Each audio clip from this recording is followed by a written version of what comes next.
resources, no? Kasi pag wala, ewan ko na lang. Ewan ko na lang talaga, mapapaewan na lang, no?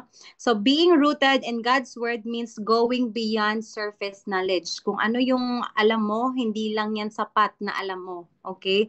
We need to dig in deeper, studying, memorizing, and applying the word daily, no?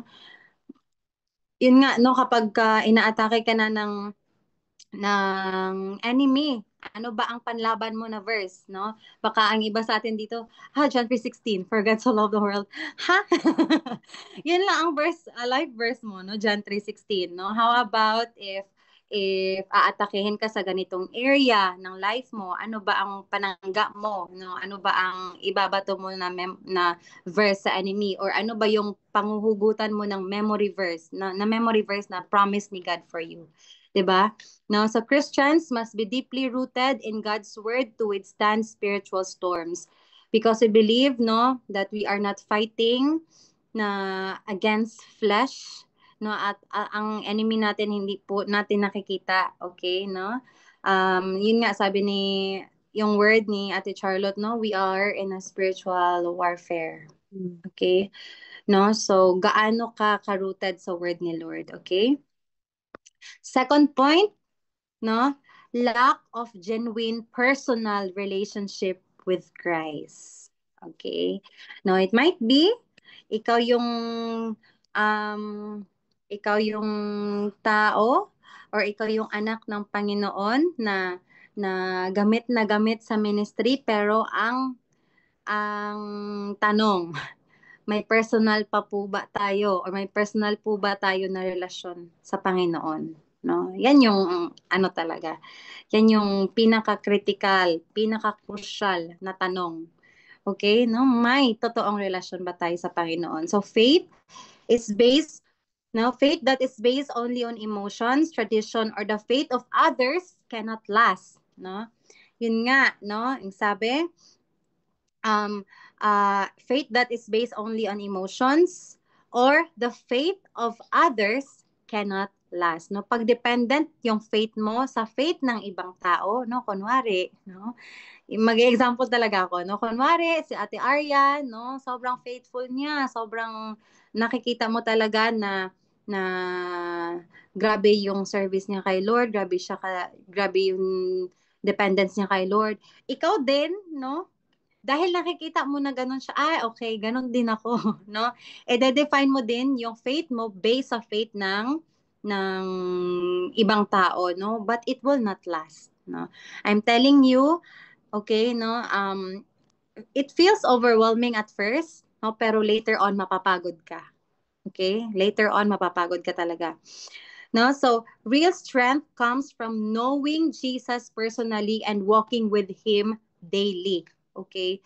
Yan yung totoong strength, no? Kasi yung strength na atin-atin lang, no, hindi tayo nakaka-endure pag ganun, no? Mapapagod tayo in the end, okay? Bakit? It will lead us to fall away pag wala tayong genuine relationship kay Lord. If someone's faith is based or built on external factors, ano ba yung mga external factors na yon? Church activities, no? Online activities sa church, mga ganito, no? Powerhouse, mga yung professional meeting, men's, women's, youth, okay, no? Family expectations, or just going through the motions, no? Ito yung mga external factors, it won't endure when pressure comes. Okay, no, sino dito before yung strength niya nakadepende talaga sa tao, or nakadepende lang sa sarili niya, sa sariling strength niya. Okay, no? So, it, kapag yung pressure dumating sa buhay natin, sway talaga tayo. Mawawala tayo sa passing, no? Only a living daily relationship with Christ sustains us. Yan talaga, no? Walang ibang makakasustain sa atin, our personal relationship with Christ. Okay? So apart from Christ, we are powerless. Mm. Amen? Sabi nga sa John 15:5, I am the vine, you are the branches. If you remain in me and I in you, you will bear much fruit. Apart from me, you can do nothing. No? Apart sa Panginoon, wala tayong magagawa. Okay? No? So that's why let's examine ourselves. No? Totoo ba talaga yung relasyon na meron tayo sa Panginoon? Okay? No? So apart from Christ, we are powerless. But when we cultivate intimacy with Him, kapag pinapractice natin na magkaroon tayo ng intimacy with God, kapag may daily devotional tayo, actually daily devotional will help us, no? Will really really help us na mas strengthen yung personal relationship natin kay Lord, no, through prayer, through worship and obedience. Hindi lang pwede hindi lang po enough yung prayer lang and worship. Pag wala tayong obedience, useless yan lahat, no? So our roots grow deeper. So this intimacy produces fruit and keeps us anchored when life gets hard, no? Kapag may personal relationship tayo kay Jesus or kay God, no? Alam natin kung saan tayo lulugar. No? Alam natin kung saan tayo magsa-stand, no? Alam natin na throughout the storms na gino-go through natin, when we have this relationship with God, alam natin kung saan yung patutunguhan natin, no?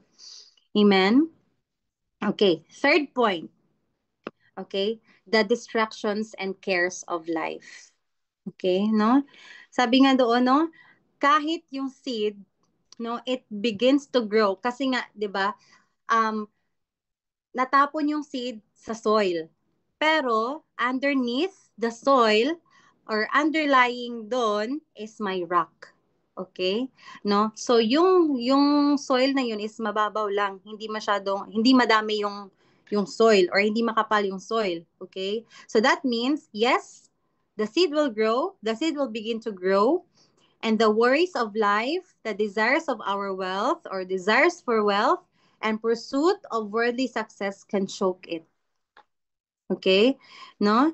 Many start strong. Sino dito, no? May mga kasamahan siya before sa church na sobrang grabe talaga mag-worship, sobrang faithful talaga. But then later on, become consumed with busyness or personal goals, and they forget their first love. At some point, no, I believe nangyari sa atin to lahat. No? Lahat, all of us are not exempted sa ganitong sitwasyon ng buhay natin because all of us, no, naging busy tayo and we know the consequence kapag na-prioritize natin yung pagiging busy natin, no? Alam natin kung ano-ano yung mga consequences kapag naging busy tayo or pinili natin yung cares of this life over kay Lord, over kay Jesus, no? So, why it leads to falling away? Okay? So, because a divided heart cannot fully grow in Christ. No, distractions rob us of intimacy with God. Amen, no? Kapag busy ka, magtaka ka na. Kapag busy ka at wala ka ng time sa Panginoon, magtaka ka na, no? Yun nga, as as what I can remember, no, konting testimony lang. Before, sa previous work ko, sinabi ko to kay Ate Arian actually, no, kinakamusta ko ni Ate Arian, panay chat si Ate Arian, hindi lang sa Ate Arian si Pastor, no, pero no, yung parang panay ako, ignore, panay sabi na, okay lang po Ate Arian, pero deep inside, hindi ako okay. Pag alam mong nawala ka na sa Pasig, no, pag alam mong nawala ka na sa Pasig, i-justify mo talaga yung sarili mo na tama yung ginagawa mo. No?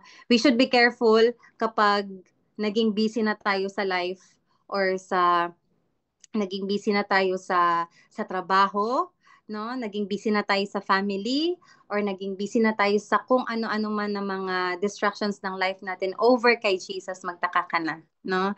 That's the time that we will examine ourselves, no? Kamusta yung puso ko or kamusta ako kay Lord, okay?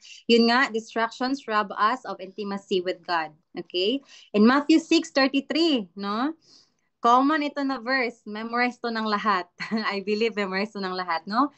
Matthew 6:33, but seek first his kingdom and his righteousness, and all these things will be given to you as well. No? Tayo, I believe tayo yung first naka-experience, no? First hand, may mga first hand experiences tayo pagdating sa ganitong verse. That if we will seek God first, everything, no? All these things will be given to us, no? Lahat ng mga desire mo sa puso natin, sa puso mo, no? Lahat ng mga gusto mo na nakaka-glorify kay Lord, no? Ibibigayan ni Lord, but first seek Him, no? Seek God first. Okay? Mark 4:19, but the worries of this life, the deceitfulness of wealth, and the desires for other things come in and choke the word, making it unfruitful. Okay? That is why, no, careful tayo and let's examine ourselves what is competing with Christ for my time, energy, and devotion. Ano-ano ba yung mga dahilan, no? Kung bakit hindi na tayo nagkakaroon ng time kay Lord. It might be, no, our work. It might be our family. It might be our hobbies. Okay, kung ano-ano pa 'yan. Okay, let's reflect on this question, no? Or hindi lang hobbies, hindi lang energy, sino? Yan ang tanong. Sino ang kakompetensya ng Panginoon sa puso at sa buhay mo? Okay? That's the question. No? So, amen ba? No? Madami ba tayo natututunan? No? And last, okay? Last point, the condition of our heart. Okay? The heart is the soil where the word is planted. No? Dito, sa puso natin, okay, napaplant yung word ng Panginoon. No? So, a hardened heart, okay, atom, no? A hardened heart resists correction, pride refuses to surrender, and bitterness blocks God's truth from taking the root. The root, I mean, no? So, kapag kinorek ka or kapag natamaan ka, no, sa word ng Panginoon, okay? Ano ba ang response mo, no? Mag-harden ba yung puso mo sa correction? Ano ba ito si Pastor? Oy, na tinatamaan na naman ako. No, grabe naman ito. Kilalang kilala na talaga ako. Mga ganong moments, no? So, no, ginapadunggan jud. Murag ako gyud ang ginapadunggan diha, no? Mga ingana nga moments, no? Murag ako gilibak jud ko ani nila, no? Mga ganon. Okay? Pride refuses to surrender. Okay, no? Sometimes eto, no? Usually kasi pag yung tao sobrang talino na, okay? Maging careful tayo, no? Careful ka kung ikaw kino-consider mo yung sarili mo na ay sobrang talino ko talaga. No? Kapag yan kinorek, no, ng pastor, ay hindi ko lang talaga alam kung magsusurrender yan. No? But hopefully all of us here tonight, no, if we have pride in our hearts, no, hopefully that we will surrender it to the Lord, no? And bitterness blocks God's truth from taking root, no? Even if the word is received, okay?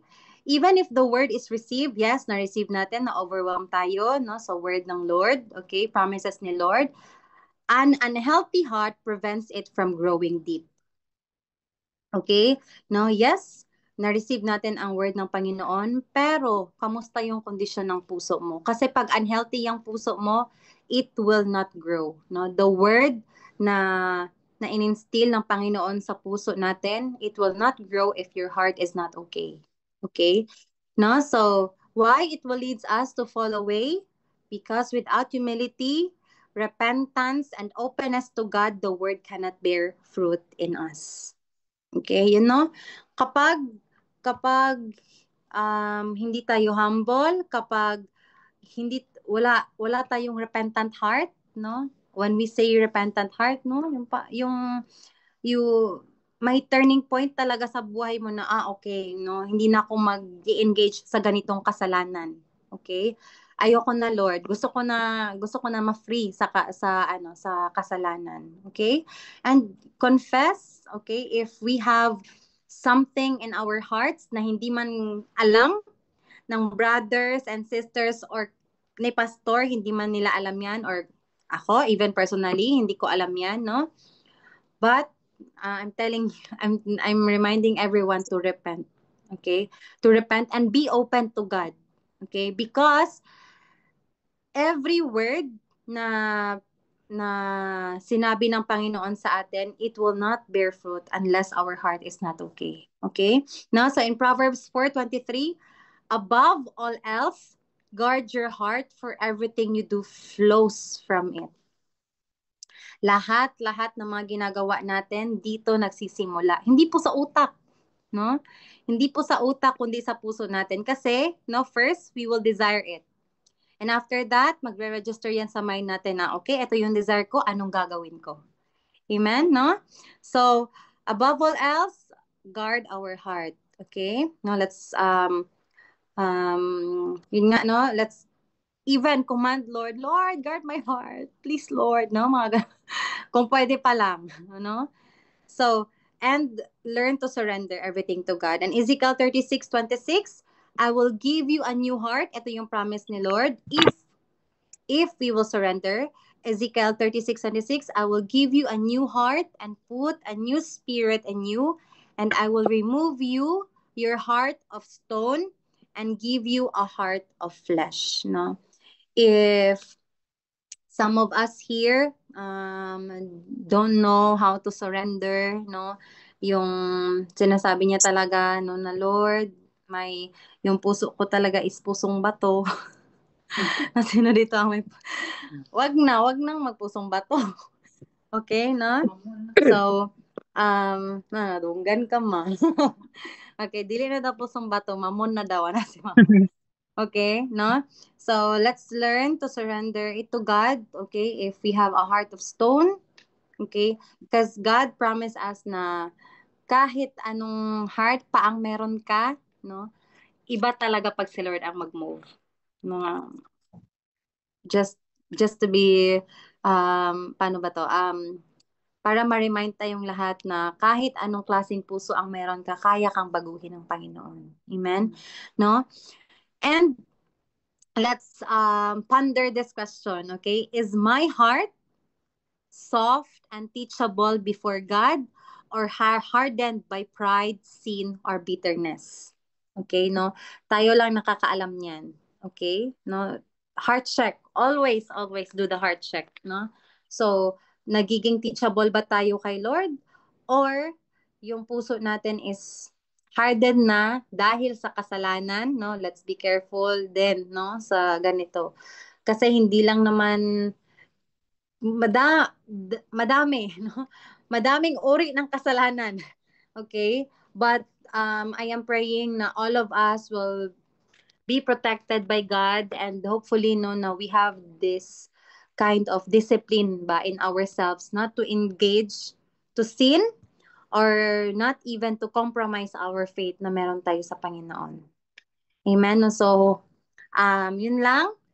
Okay? So konting recap lang, no? So, first point, these are the things na nakakapag-fall away sa atin, no? Sa Panginoon, the shallow foundation in God's Word, okay? Lack of genuine personal relationship with Christ, the distraction and cares of life, and the condition of our heart, no? Let's do the heart check always, and I am praying na we will meditate the word of God day and night, no? I was also inspired by Ate Ann, no? Grabe gid sa Ate Ann. No, I think last week to no? To nag-word ka about this, okay? No, sa Joshua. Okay, no, na let's meditate the heart of... Hala, wala pa gani. Excited. No, so let's meditate the word of God day and night. And as we pray tonight, no, hindi lang, yes, of course, i-include natin sa prayer yung brothers and sisters natin, but let's not also forget to pray for ourselves, to pray for our heart, no, to pray that God will strengthen us each day, no, sa mga go through natin personally. So that's it. No, glory to God.